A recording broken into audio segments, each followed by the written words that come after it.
Grover Norquist has said about you and is prepared to say about other senators. To you, about you, he said specifically that you lied his way into office. Those are his words, because you're offering an amendment that would close a tax loophole, what is basically a corporate tax loophole, and therefore raise revenue on certain tax returns. We don't have the money. They don't have the money. We need to get the economy growing again and to control spending here in Washington. They've been unwilling to put a real plan on the table. And without serious spending cuts, without real reform of our entitlement programs, this problem is not going to be solved. You don't send your children to public schools, you send them to private schools, so I was wondering why you think it's fair to be cutting school funding to public schools. You know what, first off, it's none of your business. I don't ask you where you send your kids to school. Don't bother me about where I send mine. Secondly, I pay $38,000 a year in property taxes for a public school system, predominantly in Mendham, that my wife and I don't choose to utilize. So with all due respect, Gail, it's none of your business. Because he has these confrontations with his voters every once in a while. He puts it up on YouTube, and conservatives love it. They're like, yeah, this guy, he fights him and he punches him in the face. It's awesome. Gail, what is it? I don't ask you where you send your kids to school, right? Instead, he's like, dude, none of your business, man. What you gonna do about it, huh? I got my kids where I like. Yeah, I'm a tough guy, I'm a thug, yeah. Republicans, you like me? You want me to run for president? And when they asked Rick Scott's office about the governor's whereabouts, they were told, frankly, that they should consult the official schedule. The official schedule, which again showed absolutely nothing. So after days of wondering what the heck was going on with their disappearing governor, today Florida residents and those Florida political reporters finally got some answers.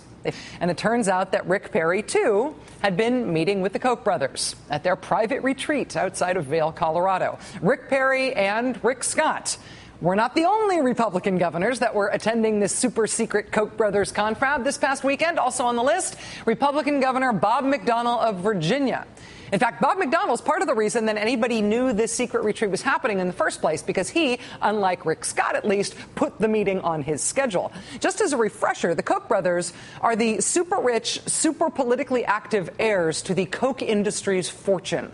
Koch Industries is an oil and chemical conglomerate that Charles and David Koch inherited from dear old dad. Koch Industries is the second largest privately held company in the entire country.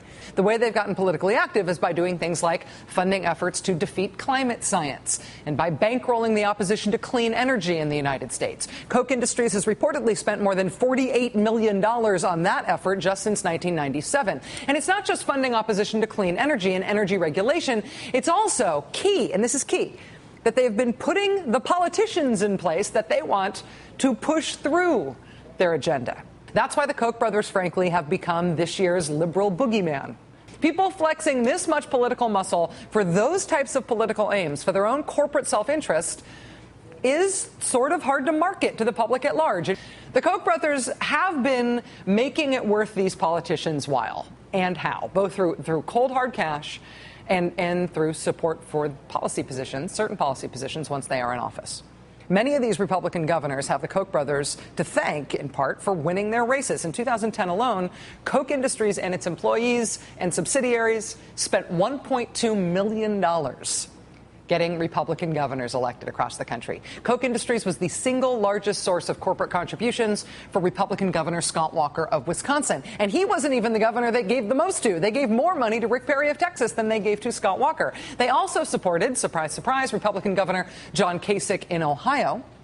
If you are a Republican politician associating yourself with the Koch brothers, going to their secret meetings in Vail, you know, it helps you get elected.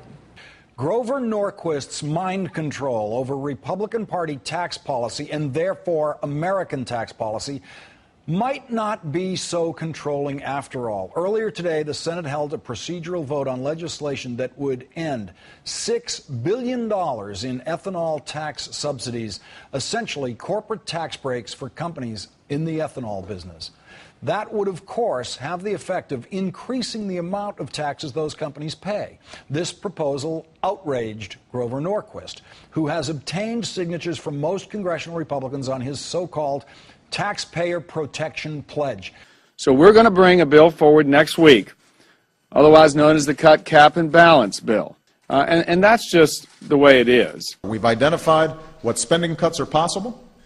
We've identified what defense cuts are possible. We've identified what health care cuts are possible. We've identified what loopholes in the tax code can be closed that would also raise revenue. We've identified what the options are. This is a matter of Congress going ahead and biting the bullet and making some tough decisions. And, you know, Malia and Sasha generally finish their homework a day ahead of time. Malia's 13, Sasha's 10. It is impressive. They don't wait until the night before. They're not pulling all-nighters. They're 13 and 10. You know, Congress can do the same thing. We're good. I thought he was kind of a dick yesterday. I mean, seriously, you can't shock me. I was just shocked, Willie. Willie, guys. I'd like to hear more of your analysis. I'll clean it up. Okay. When I say test it out, I'm just joking, because every time people fell back with me, can't I let them go and hit the ground? But go ahead. Catch me now, I'm falling. Okay. President Obama, quit lying. You know darn well that if August 2nd comes and goes, there's plenty of money to pay off our debt and cover all of our Social Security obligations. I know you have a willing media that protects everything you say and do, but have you no shame, sir? You're either in over your head, you don't understand what makes this country great, or you're hell-bent in turning us into some European big government wasteland. No matter your motivation, the American people have woken up, and they're better and smarter than you think they are. They sent people like me to Congress in January to stop what you're doing. And quit lying to the American people. Show some leadership for once. The American people understand and support the balanced budget amendment. Virtually all Republicans do. You want to be useful and lead for a change? Go find 50 Democrats in the House and 13 in the Senate to support the balanced budget amendment.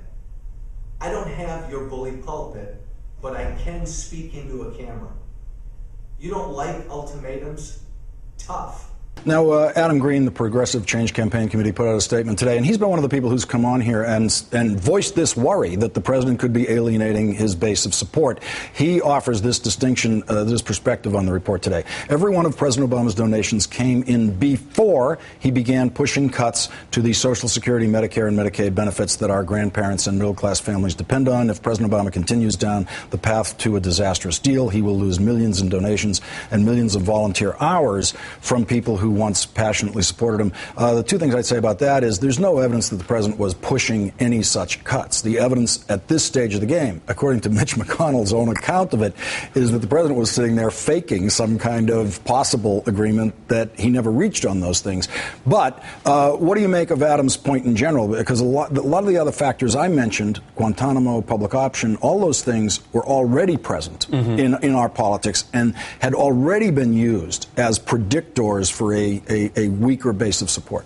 Well, this is the closest thing we're seeing on the left to a pledge or a Grover Norquist-style accountability movement. I think it's an interesting tactic. I interviewed Adam today as well because he's been on the forefront here. But I think that it is misplaced to argue in the face of these numbers that there is a significant, that is tens of thousands of grassroots donors who are going to oppose or show their distrust of certain decisions they probably do disagree with by doing a donor strike in this way. I don't think the evidence is there.